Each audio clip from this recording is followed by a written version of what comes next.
Hello and welcome back. This is video number 7. We're going to talk about how to set up your ad sets. Now, we talked about campaigns briefly before.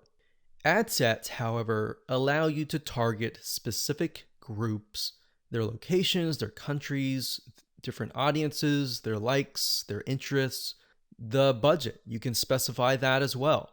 So when you create different ad sets, you want to make sure that you create a different ad set for a different location.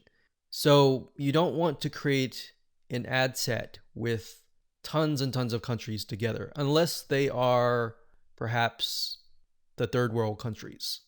But for the most part, what we like to do is we like to segment and try to create as many different ad sets as possible. That way we kind of get more of a granular view of what's actually converting into page likes.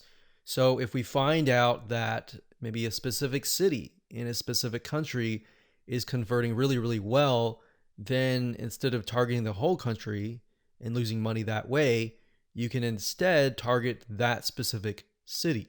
And then your cost will actually drop because the engagement increases, right? So just keep that in mind when you create your ad sets. Now, Facebook is going to ask, what page would you like to promote? So in this case, you want to just click on that and specify that. And if we scroll down, the next section is audience. So we have custom audiences. So unless you are aware of what this is, just ignore it. But basically, custom audiences are, think of lists or email lists, basically, of people that have visited a certain page and hit your pixel. So if you do have a custom audience, you can enter that here. Now, for now, just ignore this. So if we scroll down further, it says location. So people who live in this location, everyone in this location, people recently in this location, or people traveling in this location.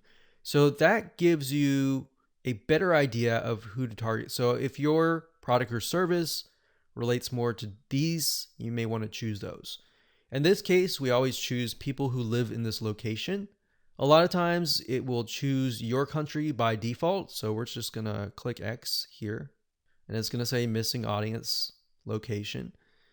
Now, in this case, we want to target the third world countries. So we've got Bangladesh here.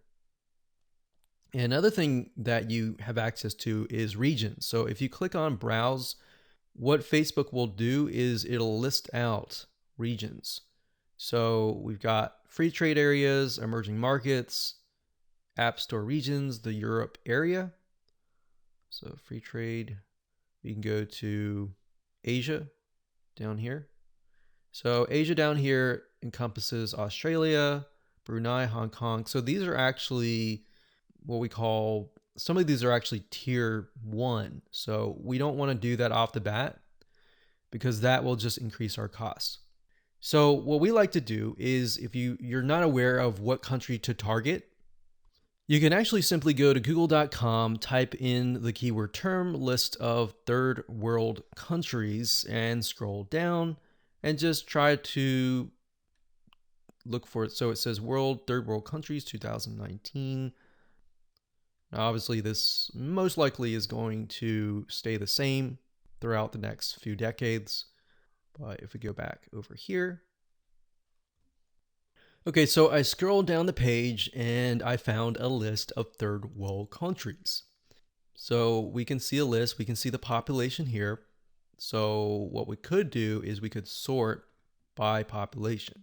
So as you can see, I mentioned Bangladesh because Bangladesh actually works fairly well in our past campaigns. So we've got that, we've got Ethiopia, we got Congo, Tanzania, Myanmar is another one. Let's see, Myanmar.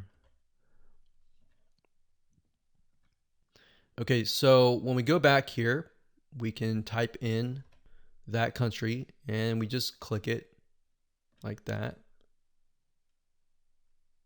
Now, I want you to know that some countries may not exist. So you might type in some and think, okay, where is it?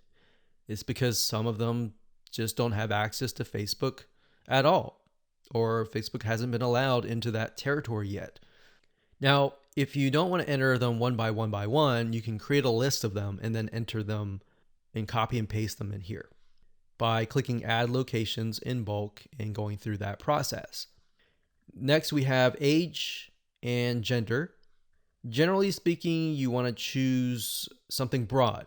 You always want to start out broad and then get narrow later down the road, unless you've done tests before and you know that the age range is a specific group, because otherwise you might be ruling out people who may be within an age range that you're not targeting. That is actually going to be a highly engaged audience. So we're going to leave that as it is. Now, languages. Because we are targeting third world countries, we know that a lot of them speak English, but some of them might be getting on Facebook and they may not speak English. So if that's the case, they're going to see your ad and you're going to pay money to someone who you're essentially not going to be able to communicate to. So we enter English here.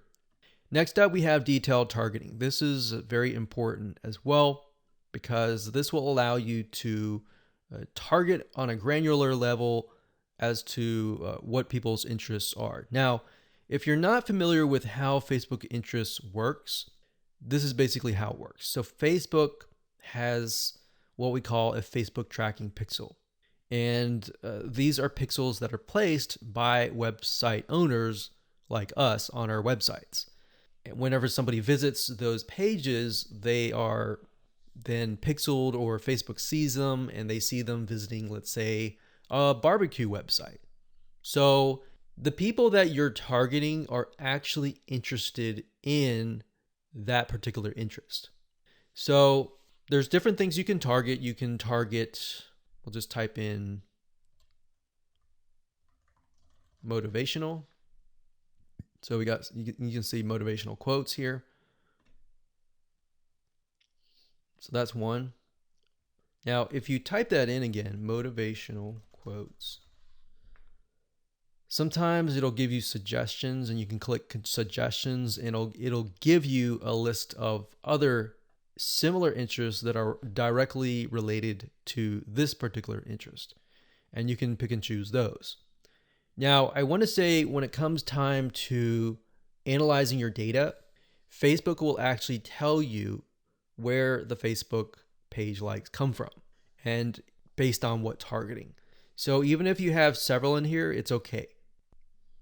Next up, you can specify people of specific Facebook pages, or you can exclude people of that particular page. Next up, we have automatic placements. In other words, where do you want Facebook to show your ads to the right people? So automatic placements, what that means is Facebook will use their artificial intelligence to place your ads. If you click edit placements, you can then specify which places you want your ads to appear. So you can do all devices, which is highly recommended if you're starting out and you don't know just yet. It's better to start general than more specific, because if you start specific, you can't go backwards.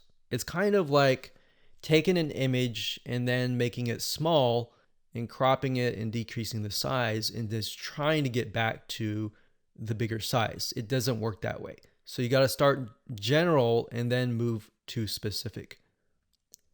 So just to keep things simplistic, we usually choose automatic placements because we're utilizing Facebook's extremely smart artificial intelligence.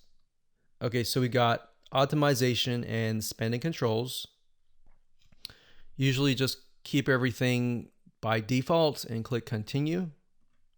And that's it. So that's all there is in terms of setting up an ad set. Now we can create an ad, which is the images, the content that you want to essentially put against each other and figure out what is actually converting. All right, we'll see you in that